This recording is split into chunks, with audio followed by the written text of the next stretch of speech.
This video presents Group 49's IoT project, a proximity bike clock. The project utilizes 3 particle argons, a locking mechanism, OLED beacon, and sensor cluster. We will review the function and operation of these argons throughout the video. This particle argon is in charge of measuring temperature, humidity, and motion. It achieves the temperature and humidity measurements through the use of a temperature and humidity sensor in the bottom left-hand corner. Once both temperature and humidity are measured, the measurements are published to ThinkSpeak, where live graphs are updated with the measured values. Additionally, each temperature reading is published to the particle cloud to be subscribed to by the argon with the OLED display. The red LED serves as a confirmation signal by blinking after the temperature value is subscribed by the argon with the OLED display. The last component is a motion sensor in the top right-hand corner. If motion is detected, this argon publishes an event to the cloud to alert the user of bike disturbance. This is the OLED beacon particle argon, which serves as a remote or key fob for a proximity bike lock. This argon travels with the user and communicates with both the sensor cluster argon and the locking mechanism argon. The OLED beacon acquires the temperature readings surrounding the bike from the sensor cluster and displays the measurements on the OLED screen along with the current date and time.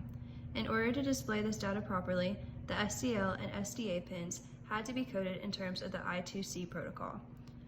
2 antennas are connected to the OLED beacon, one to acquire the Wi-Fi connection and another for the Bluetooth pairing with the locking mechanism. The LED light associated with the OLED beacon, which is wired to the D4 pin of the particle argon, communicates with the locking mechanism and is coded to light up when the OLED beacon is in proximity to the locking mechanism argon. This particle argon is in charge of the locking mechanism on the bike. As shown here, it is currently in the lock state as the linear actuator disrupts the rotation of the wheel. The blue LED shown here indicates that there is no Bluetooth signal detected. It will turn red if a signal is in range. This green LED activates if a subscribe event from the OLED beacon shows the bike as unlocked. When in an unlocked state, the D5 pin is set to high and sends a current to the switch, which switches the current to the H bridge, activating the linear actuator. When a Bluetooth signal is detected, the D5 pin is set to low, which activates the switch to the H bridge, reversing the linear actuator and unlocking the bike. In this demonstration, we are moving the OLED beacon argon that acts as a remote away from the locking mechanism. On the right-hand side of the screen, the locking mechanism argon is displaying a green LED, indicating that the OLED beacon is connected. The red LED shows that the remote is still in proximity.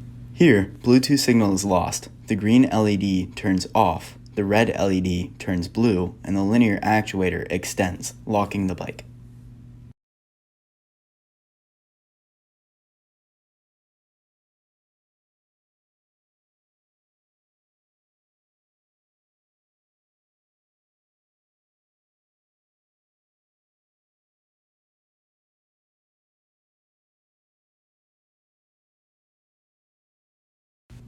Now that the remote is moving back into proximity of the locking mechanism, the linear actuator will begin to retract, signaling for the red LED on the left side of the screen to turn on.